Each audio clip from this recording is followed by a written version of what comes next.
Yeah, there. I'm countryside. That's near Hanover here, and I want to visit someone. So a while ago, one of my a good colleague, and she was a former student, and well, my students, some of them know that I'm into pipe things in general, and so she gave me a magazine. Look at that. That's a magazine that's known in Hanover here. Stylish. So look at that. So in this magazine, they were talking about a pipe maker. A pipe maker. They called him the Lord of the Wood. Look at that. That's him. That's what they say. I don't know. I can't read it from here. All right. So you see. Yeah. To be honest, I didn't know about this this fellow, and that there is a pipe maker really here near Hanover, and well, I just gave him a letter. I said, well, why not, I don't know, coming up for an interview and just, I don't know, having a short chat about this and that, and pipe smoking, and how about making pipes and tobacco, and we can also discuss a new tobacco. So I brought the Larsen 155 years anniversary tobacco. So let's find out what he thinks about that and what I think about that. And yeah, that's what I'm up for today. So should we visit the pipe maker? Dirk Heinemann is his name, and his residence is right here, his little shop. Okay.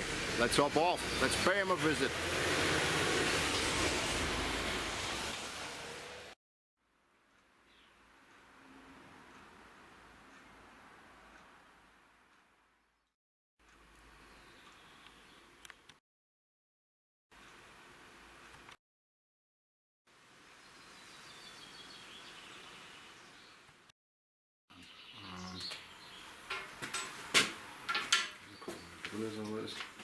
Ja, Sache, die man erst hinterher merkt.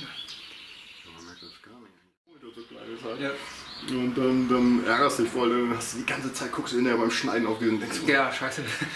Beim Foto könntest du auch wegmachen, beim Video wird es schwierig. Dann. Ja, genau, da wird es schwierig. Ja. Yeah, there we are. Hello. That's Dirk Heinemann. Thank you so much for having us here. Thanks for coming. Yeah, well, we always, I don't know, as YouTube channels, we always try to watch out for someone who's doing something in the community or with pipes, yes, and something like that. We're always so grateful if people just, if they just appreciate it, or if they just want to have us. So I have no problem with it. I mean, I'm happy if someone coming over, having coffee or a pipe together, chatting a little bit. Yeah. It's always nice. Yeah, great. Thank you so much. So, and as I already told you, we also have proper tobacco, and I don't know if it's proper tobacco. We're gonna find that out. So because Dirk, he told me before, so I was asking him, well, I'll bring tobacco. Let's also talk about tobacco, not only about pipes. And is this something you want to go for? And he said, well, I don't care, just not a heavy aromatic. Yeah. And so I'm not sure that this really fits. So I'm going to show you the tobacco as always. So perhaps we start with that before we come to. I just show you the tobacco, and let's just continue our pipes, and sure, then in the end we're gonna talk about the maybe tobacco. It's better to smoke a little bit and then that's a good idea. Have a judgment. So we put that away for the moment, but we're gonna smoke that or continue to smoke that. Yeah, pipe making. What brought you into pipe making? Good question. I think I was always fascinated by pipe smokers, you know, the calmness, the ritual of packing the pipe and then lighting it and tamping it, and it's way much more relaxing than smoking a cigarette. I've never been a cigarette smoker, and so you never smoked before you smoked the first pipe? No, never. All right. And what was that with the first pipe? It was interesting. I think I didn't get much of the actual flavor, just I smoked way too hot and I didn't temper right and relight too often.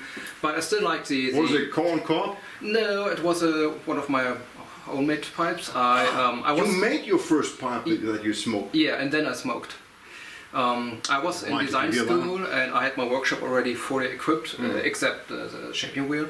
So I thought, why not start making a pipe and then try how it is. And so I ordered a block of Radiator from Marco Janssen, Hamburg. All right. He's a good guy. Yeah. And I know Janssen. He's making stems and all. Exactly, yeah. And he has a very good supply for pipe makers. And so I started drilling it. I mocked up a kind of a chamber drill.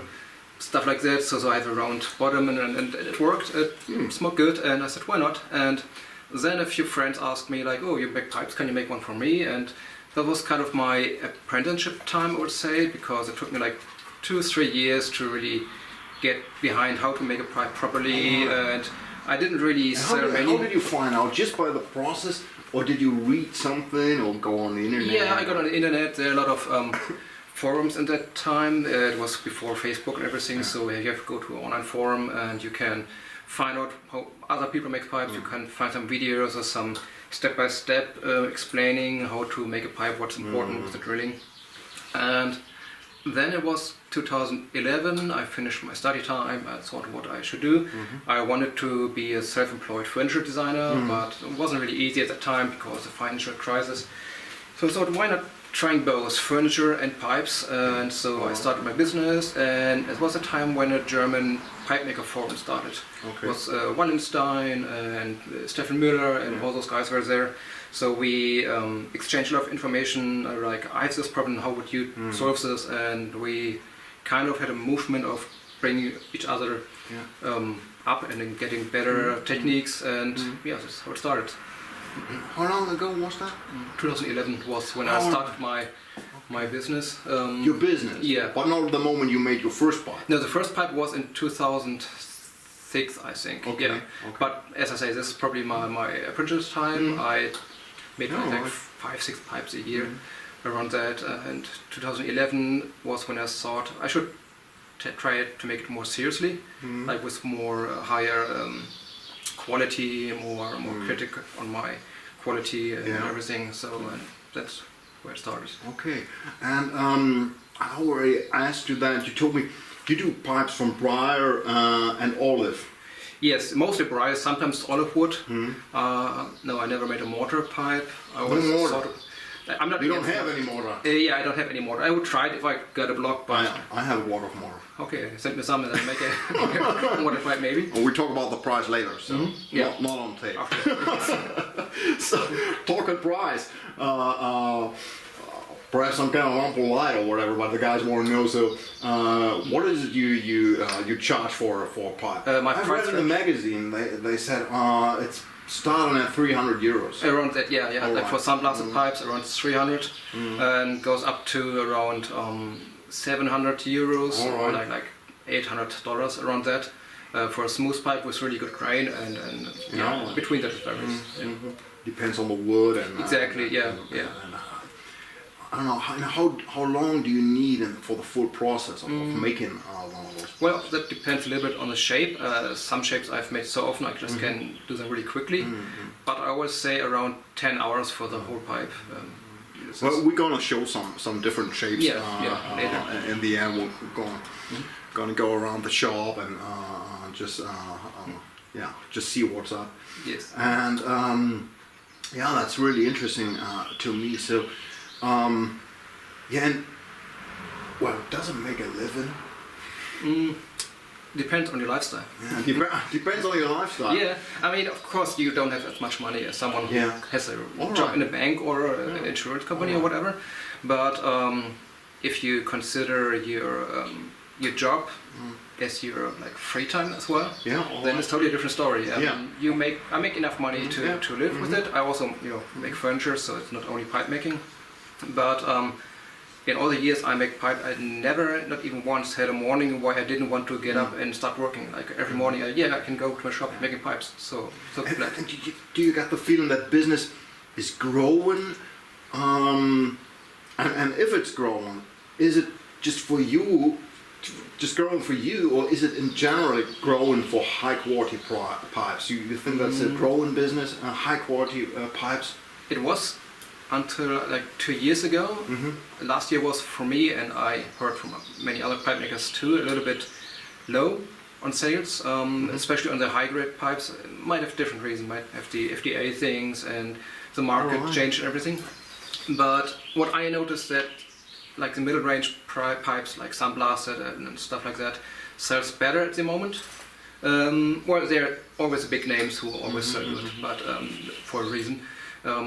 For me, at the moment, it's more like Sunblasted pipes sell better than the high grade pipes. But and then it's like $800. It's a lot of money for luxury objects. So I totally can understand someone doesn't want to or can spend that money for a pipe. And there are also those guys like Jura, who sell pipes for 10,000, Exactly. 11,000 Well, that's a different story. euros. Yeah. Yeah, that's a different story. So it's about the name. So Absolutely, yeah. I think so. I don't know. I think it was Bobby or no, who was it? He said, "In the end, a pipe is just a piece of wood." It is, and two yeah. holes. So, That's what I say too. If like people say, "Oh, that's so nice," and so well, it is a lot of work and experience, but in the end, it's a piece of wood with 2 holes in it, and you can make a big fuss about it, but you also can't. Cannot. Yeah. So. Well, there's someone coming up. The dog dog takes care of that. So He doesn't have the neighbors. we're not in danger. We've got a dog here. So. And we're countryside, so nothing gonna happen here. No. Not very often. No. So I forgot to lock my car, and I thought, yeah, well. Don't worry. Nothing will happen. The pipe making. So and you talk about selling those pipes. So what are the main markets for you? Mostly dealers. Like in the US, I was smoking pipes and blue room briars and tobaccopipes.com. Okay. Tobaccopipes.com. So I've seen they don't deliver to Europe anymore, to Germany. So from tobaccopipes.com, I've seen on the website. I'm not sure about that. the pipes or tobacco? The tobacco. Yeah, that's a problem with the EU, I think. Oh, okay. Even the Danish pipe shop can't sell tobacco outside of Denmark anymore. I heard that. Yeah. A good friend told me, can't get that. It's about the warning stickers, I think. Yeah. So I think they must be in German language and everything. So. Yeah, in the language of the country. Exactly. So, I think the other guy is from Denmark or Sweden. Yeah. So so that's it's always in the language. That's difficult. But they're still Ronnie. So Ronnie's sending the stuff wherever. He doesn't care. Morning to morning. No, I shouldn't say that. He is really up to the rules. So within the laws, of course. So do you think that there is, I don't know, there's different style or the appreciation of different styles, let's say in Europe? You said China. Let's say China. I said the Chinese pipe smoker, is he up for something totally different? Yeah, I would say so. There are differences, maybe not like huge differences, but you can see, in my experience, that the Chinese bore first smaller pipes. They really care about the grain quality, and I think they like more like blowfish, some little details with some little carvings. Okay. And while Americans, in my opinion, or what my experience, they like mostly like teardrop shanked Danish egg shapes. Yeah, maybe not that, but more like simple designs, simple clear lines, stuff like that. The classical shape. Not like classic like a billiard, but classic with a classic line. Not so many little things. But not so many corners. Exactly. Yeah. I might be wrong, but this is just what I experienced. All right. And if you send something, and let's say you got a complaint, are there differences? Let's say the Chinese complaining about the color and the Americans complaining about the stem or whatever. So is there a difference between people, what they complain about or what they think about the quality of the pipe? I noticed one thing. I've been in China in a pipe shop, And there was a guy who had a few of my pipes and was sitting beside me. You must know that the pipe shops in China, they're more like smoking lounges with a bar, and you can get the whiskey there and sit down in leather chair. It's not like a shop actually. So we were sitting there drinking, and he had a few of my pipes, and he said, I think the chamber are a little bit too narrow, because apparently all the Chinese smokers, they like to wipe out the chamber with the tissue after smoking. Right. And so for them it's important to get with the finger into the chamber. Yeah. That's, with the tissue. Never thought about that. Yeah, well, that's what they do. I mean, I totally understand the reason. After I knew it, I tried to open it a little bit more. Not like huge, just a few, like a hair. So if they clean with the tissue after smoking, does it mean they don't even let the cake in? So they don't let the cake grow, not even I think they're trying to have a very thin cake on the chamber. All right. They really care much about the pipes. What I noticed, they really put them in the special case. They clean them. They maybe buff it.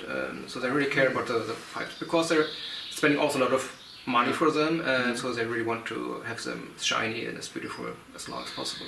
I've been talking to several guys about the differences Europe and USA, or let's say American market in general, and with my American friends, with Joshua, with Ken, and others. So, and we pretty much agreed on one thing. So we always thought, well, the Americans have the better end when it comes to the tobacco, because they have all the tobacco we have, and a huge bundle of more tobacco, even more. So, but when it comes to the hardware, I always got the feeling, but just more feeling. So when I see the videos and I see the Savinellis and other pipes, so even done by European producers, I often think you couldn't sell that here. So I always got the feeling that the European customer is not easy to handle, let's say that. So when it comes to little details, little spots, or just the slightest thing, so is it like that? I noticed that too. Also about the shapes, acceptance of like new shapes, different shapes. I noticed that a lot of German makers trying to going completely new ways in shaping, like Wolfensteiner. He's one of, in my opinion, one of the master carvers, because his designs were so new and different and good. But the German market usually wouldn't like something that crazy. They're more conservative about the shapes. But the American market, on the other hand, is more open for new ideas. They might even not buy it, but they appreciate the idea of a new shape. So that's what I noticed. All right. So I always see the American pipe smoker when I got an image in my head with a short nose warmer. So just an image. So maybe that's just Tom, Northwest pipe smoker. I don't know. So, and the interesting thing for me was that the nose warmer, just as an example, does pretty well in the US. So a lot, you can sell a lot. But in Europe, you don't see that. Yeah, it's just it's neither not available. Yeah. I don't know why, but I noticed the same. Or like these stubby pokers you see everywhere. I think they sell a lot in the US. Many people making them and still selling them a lot. So I think those nose warmers, like compact small pipes, are going good for some reason. That's what I mean. They might not buy this artisan creative crazy pipe, but they appreciate the shape. So that's a difference what I would see from Europe to US. And you've been to Chicago Pipe Show this year, last year? This year, I think it was my 5th year. All right. Or 4th year, something like that. I forgot. A few times, Well, I have to join you. Yeah, you should. It's a crazy experience. So, perhaps we can figure something out. Absolutely. And did you meet Phil Rivara? So I'm smoking. So Phil Rivara, I don't think you see that, because better you use your time for making pipes. That's so. But if you see that, you see I'm still appreciating your pipe, still worshiping that. I just showed that to Dirk. I'm impressed. You're impressed? I am. Okay, that's good. First, I want to say I don't ask you, but no, because Holmer Knudsen. I don't tell the story. Well, Holmer Knudsen is a really nice guy, so we like Holmer Knudsen. We do. except for the fact that I asked him for a video and he didn't answer. So Oh, that's fun.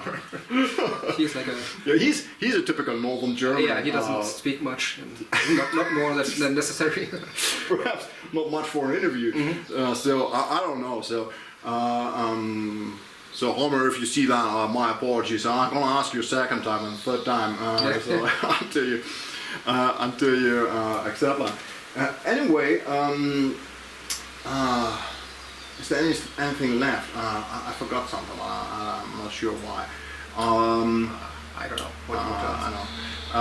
So okay, there are differences. Let's say regarding the shape, maybe about the hardware itself, the quality, or whatever. What people think about the quality. What do you think about as a pipe maker? Is it more difficult in Europe to start a business as a pipe maker or in the US? Yeah, probably if you're in Germany, you have to start with filter pipes, I think. Because if you start on the German market and you don't spread internationally at the beginning, you have to make filter pipes because this is what the most sells in Germany. Yeah, More than 90%, I think, of all the pipes. Yeah. So that's the reason why Ed, Grandpa Cavendish, a good friend, he ordered this pipe at Ferrara and said, make a 9mm pipe. And he said, well, I never did this. Yeah, most Americans really... I was sending you construction advice, so, and he sent him some construction advice, and he did that from scratch. So, yeah, all right, I understand that this is difficult for a pipe maker because of the stand. You're limited. Exactly. Like this wouldn't be possible with a 9mm filter because you can't bend it. With a few tricks you can do bended shank for a filter, but it's not so easy. It takes some tricks and and sometimes I get questions from American markets like I have a commission for a 9mm pipe, so how do I do that? So I give them the measurements of the filter and everything because they can buy them, but they don't have them in the shop because usually they don't need. I always have a filter for checking the length and everything. Yeah, okay. But let's put that aside. But all the other things, you think there are more American pipe makers or more European pipe makers?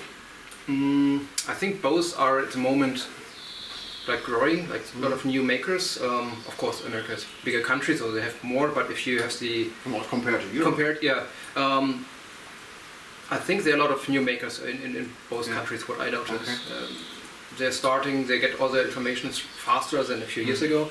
You can find tons of videos on YouTube and in groups on Facebook and Instagram and everywhere.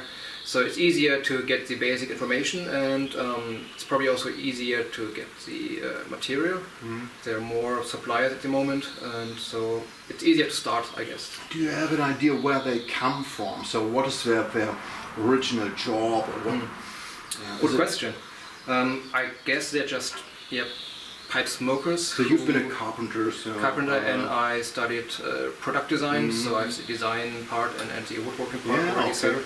I think I've heard many guys that just from chemistry. Or like the engineers, because that makes sense because you know how to operate the machines, like lathes and everything. It's not so easy to work with if you've never done it before.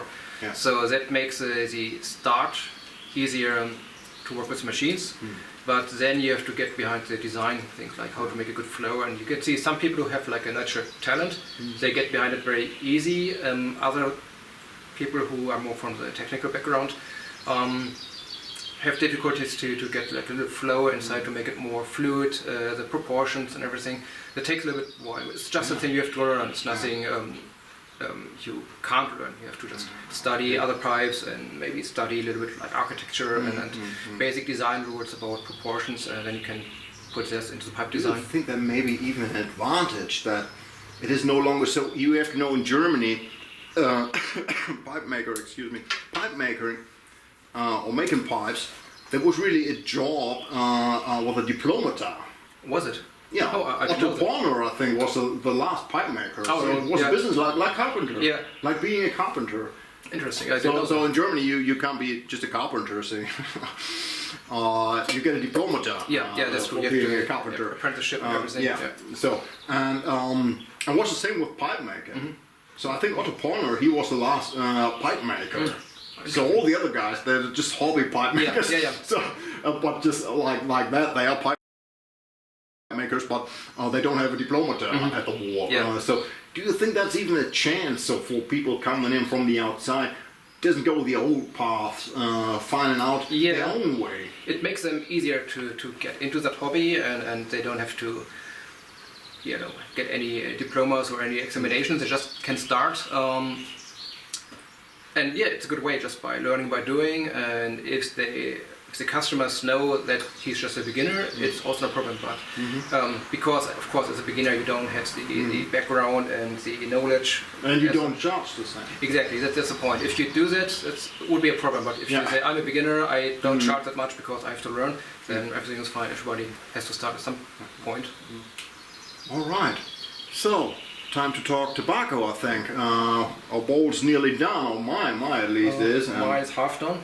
Half done. Yeah, I smoke You're very a slow smoker. Yeah, I do. Well, I'm really a fast smoker. I go hungry on the But tobacco. I don't have a filter, so I have to smoke slowly. Yeah. Otherwise, it would be too hard. All right. Give a small bowl of that.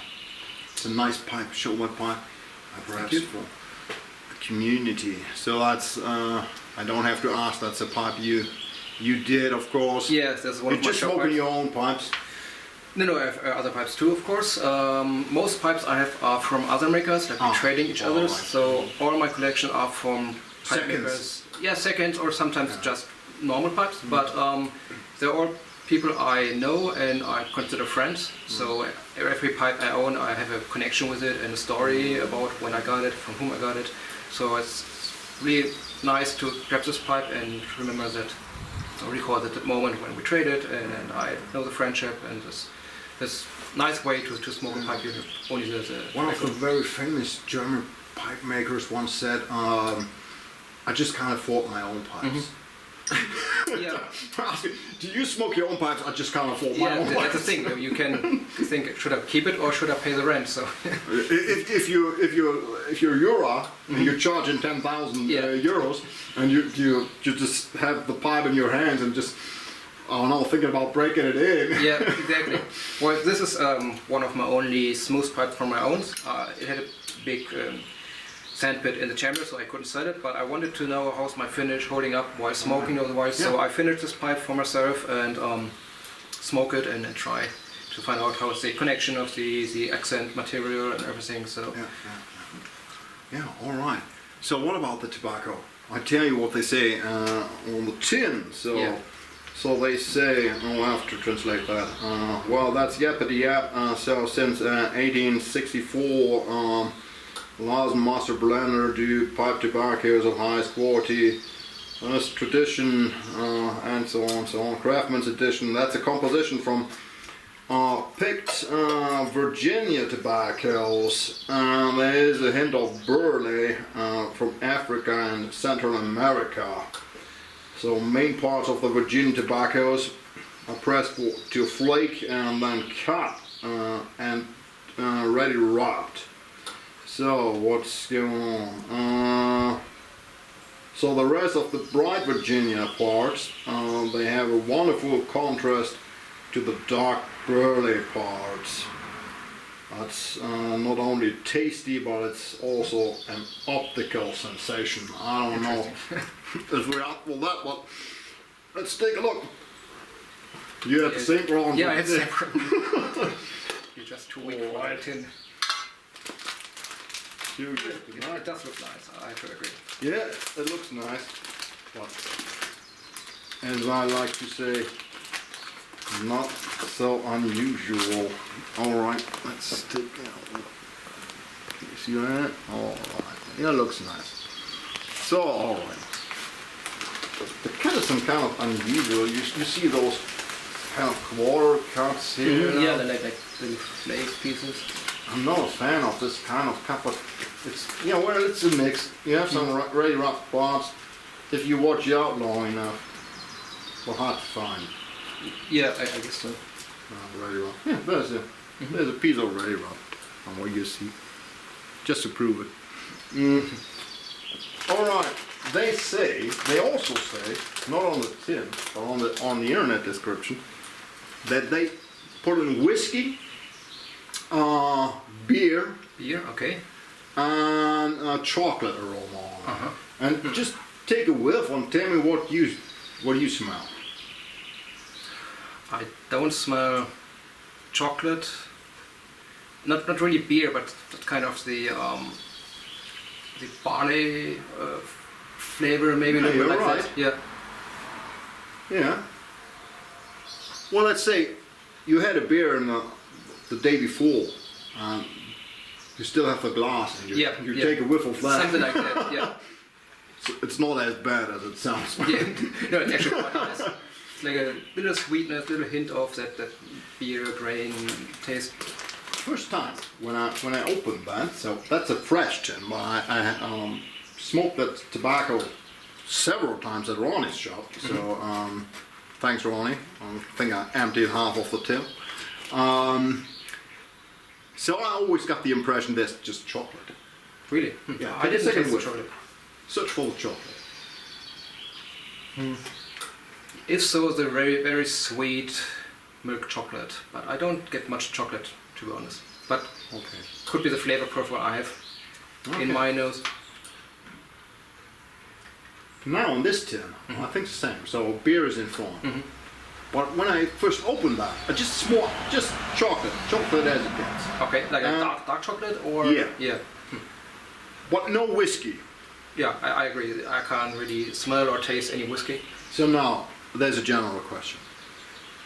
Many companies, they say, well, it's some whiskey flavor. I'm not pretty sure what should that be. So I really love whiskey. Consider myself not an expert, but a little bit into the whiskey thing. What is special about a whiskey? If you drink a whiskey, a whiskey can be, I don't know, can be oaky. Let's say can be oaky, or could be smoky, earthy. Could be sweet. But main component is the alcohol. Yeah. So a tobacco, that could be oaky. That doesn't mean it's whiskey. Yeah, just oaky. Just tobacco could be smoky. That may be a lot of Kia, or let's say Kentucky components. Yeah. It could even be earthy, but it doesn't make it whiskey.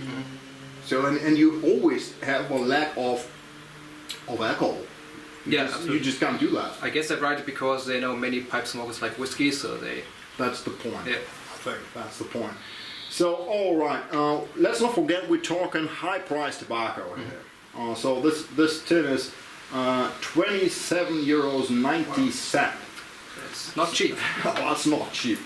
So you told me you're not into the high aromatics. I'm not yet. So you think that's a smokable tobacco? Yeah, I totally would say that. All right. I don't get much of the artificial aromatic. I got much of the Virginia and the burley and the sweetness of those tobaccos. I get a hint of some sort of aroma, but it's not overwhelming. It's not not artificial, as I say. So I'm not too sure what kind of aroma. Yeah, that's the thing. I can't really name it. Yeah, there's some mellow sweetness, Yeah. I think, and it's more on the creamy side. It's definitely not on the fruity side. Yeah, more creamy. Absolutely, I agree. On the creamy side, nice subtle notes. It's as you said, it doesn't jump you in the face. So yeah, I think it's really good tobacco. It is. Behaves pretty well. Yeah, well, it's a Virginia, so you have to smoke slowly, more carefully than an English blend. I'm mostly an English smoker, so I had to slow down my pacing a little bit. What is your favorite tobacco? I would say Commonwealth from St. Gabriel's. It's like not a really exciting tobacco. It's like an all-day tobacco you can smoke and just enjoy it. Yeah. You like Samuel Gell tobaccos in general? Or? I don't know so many from them. I know that one, and I know that I like that one. So that's why I can name it. You're some kind of traditional smoker when it comes to tobacco. So just one tobacco that fits, and that's it. Or yeah, I have a few blends I like, and I try to get again, or I really liked the old dog from McClelland. This was a really well balanced English blend. There was not too much Bad bitter news, here. McLaren is gone. I have to tell you. Yeah, I heard about that. So I got another tin at home. So Another tip. Yeah. Well, that won't get you too far. For me, it's okay. I have so many tobaccos open or like closed again in jars. So I have enough for the next few years. And I don't smoke that often. More like once or twice a week. You don't smoke during work. Yeah, sometimes when I have like some sanding or some light work, but I don't smoke when I'm on the shaping wheel because then I'm wearing my mask and everything. So that's an advantage. That's I don't know. That's my disadvantage. So I work at the computer, so I smoke all the time. Oh, you can smoke. Not in the office, of course. Yeah. But Okay. when I'm at home, I so see, I yeah. do a lot of work at home in the home office, doing some research or whatever, reading books and so on. And there's always a chance to have a pot. Yeah, that's I can see that. Yeah. So that's a good point. So anyway, well, means I need a lot of tobacco. Yeah, I can see that. Well, what's a good thing with pipe smoking is you don't have to smoke if you don't want to. You That's just right. can see, oh, today is a nice day for smoking pipe, so I do that. Long day in the office, mostly you don't even think about it. Yeah. But when it's done, then I don't know. For me, I hardly go for it. I really go for it hard. So because then suddenly I remember. Yeah. Well, There's something missing. what happened to me many times, like I light a pipe and start working something, and an hour later I notice, oh, there's a pipe which went out like an hour ago, and it's still hanging in my. That's the point. So it's also about the pipe. Yeah. That's the same for me. Device to handle and calm you down maybe. Sometimes I want to smoke and I pick the pipe and have it in the mouth and I work in the garden or something. I just forget to light it up. Yeah, exactly. That happens a lot. And after a while, oh, there's tobacco. So that happens. Last few weeks I visited a friend and we do some, we're watching some videos and drinking whiskey. And after a while, so we were talking, and after a while I always thought, something is missing, there's something missing. And after a while I realized, I don't have a pipe again. So yeah, that happens. That happens a lot. And that may be a difference to cigarette smoking or whatever. I guess so, yeah. Yeah, alright, so could we recommend this tobacco? That's we have to be clear on that. If you like Virginias and light aromatics, I think it's a very good blend. For smokers like me who smoke very seldomly Virginias, I would probably go for a non-aromatic Virginia. But it is a good tobacco, I have to agree. I think so too. No, it's really a fine tobacco. And if you don't mind the money, if you say, yeah, well, anyway, see if you calculate that. We've been sitting at Ronnie's place with some smokers, and most of them cigarette smokers. They said, whoa, that's a lot of money, €27.90. And I said, yeah, well, break it down to 1 hour of smoke. Yeah, exactly. You can't even find a cigar in the shop that is that cheap. That's even true. if you go with this tobacco. Yep. So always two sides. It is a high price tobacco, and you sure find comparable tobacco Probably. I think for a lower price. But on the other hand, anyway, if you want to give it a go, it's good tobacco. It is. I have to agree on that. All right, I think we're gonna watch around and see what you're doing here, and some perhaps just watch for some pipes or whatever we can find here. Showing you some footage, but I already thank you for having us here. Thank you for coming. Thank you so much. Thanks for the It's really, tobacco. really wonderful. You're welcome. And thanks to you for watching. And hope you guys are well. And perhaps next year you're gonna be on the Chicago Pipes I think show. so. I'm planning on coming again. It's always a lot of fun. A lot of friends there. He thinks so. I'm not sure, but it's worth a visit. Perhaps you're gonna see him or at least many other pipe makers. Yeah. But you should go at least once. It's really nice community. Everybody's friendly and very warm and welcoming. So you just can talk with everybody. They're really down to earth people there, like pipe smokers. I heard that. All right, guys. that's it. Thank you. Watch the footage of the shop. Take care, guys. Hope you all are well, and perhaps see you again. Bye.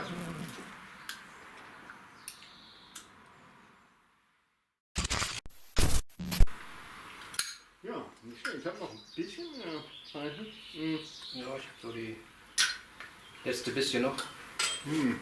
Ja, ich musste schon kurz nur aufpassen, dass ich da so ein bisschen langsamer rauche, ein bisschen behäbiger dran ziehe. Und dann war es auch gut. Der Anfang war ein bisschen heiß, da habe ich die wirklich viel geschmeckt, aber... Die Temperatur macht auch Unterschied. Ja, das macht auch Unterschied, auf jeden Fall. Genau. Auf jeden Fall. Okay.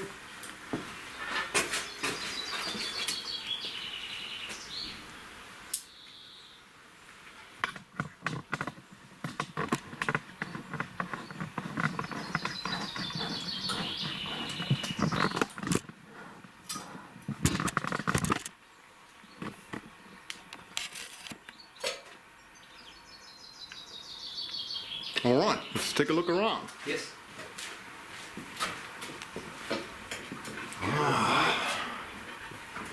All right.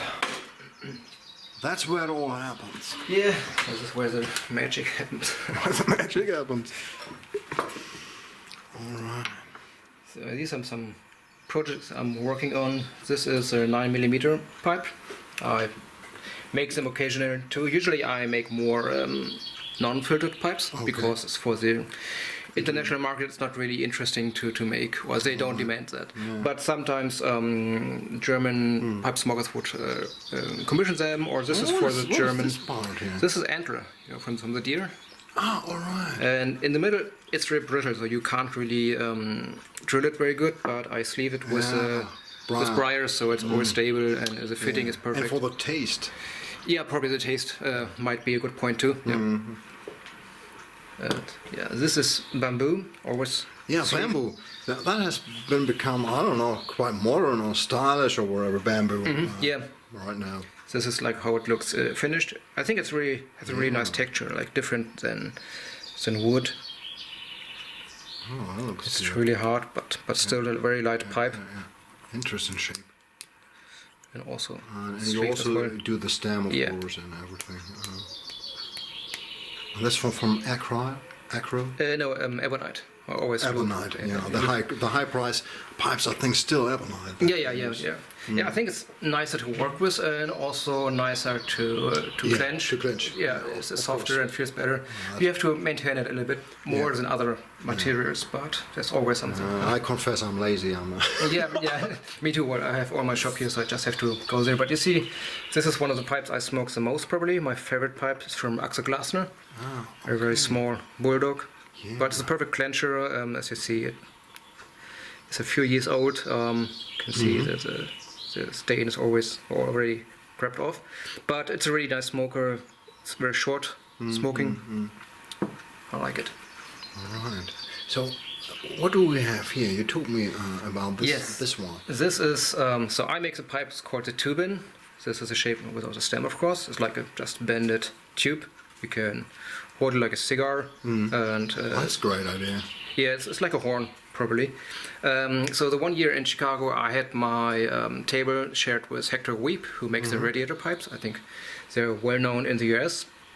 And I had my tubin, and he had his radiators, and I was putting them together and thinking, that could work. And he thought, yeah, we definitely have to make this. Oh, perfect combination. Yeah, it really works. We made the stem and the chamber and the bowl.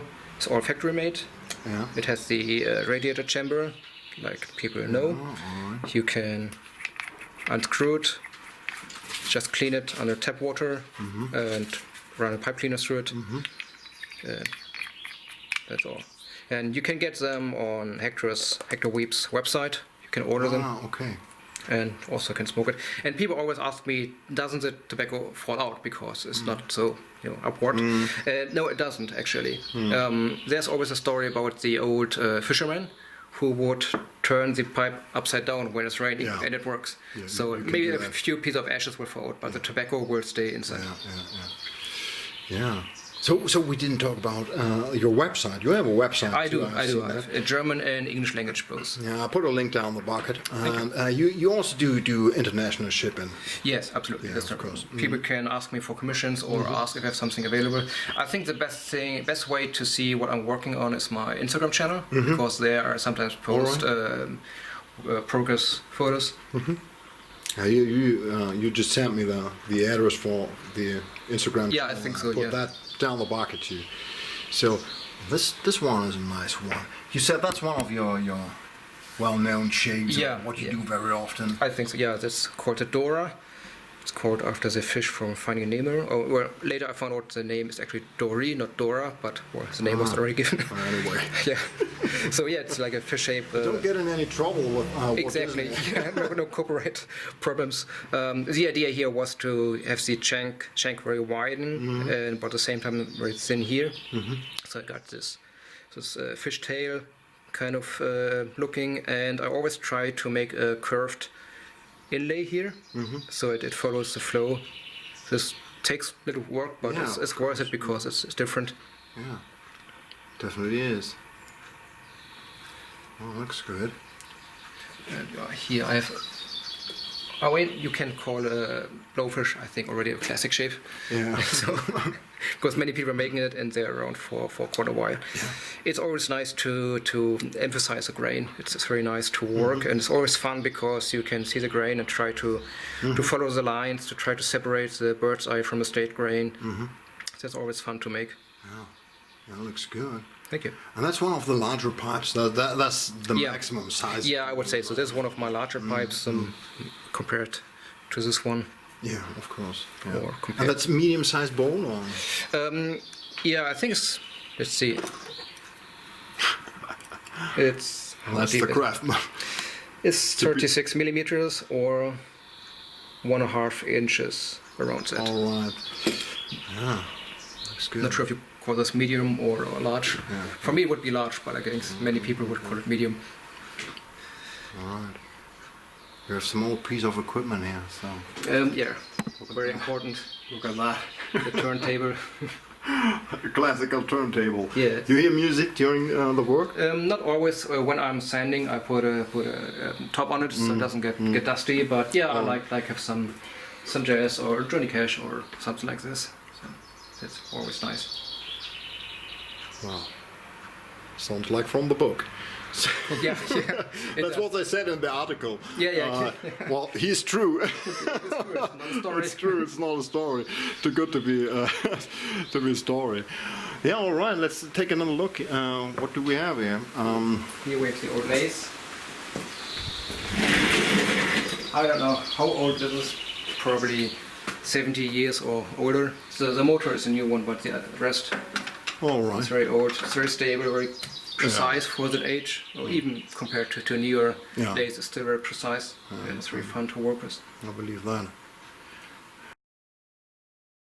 All right. All right. Some cutting tools. A saw. Yeah, it's a sandblasting cabinet. All right. What do you do with this saw? This is for my furniture I'm working. It's not for pipe making. Ah, all right.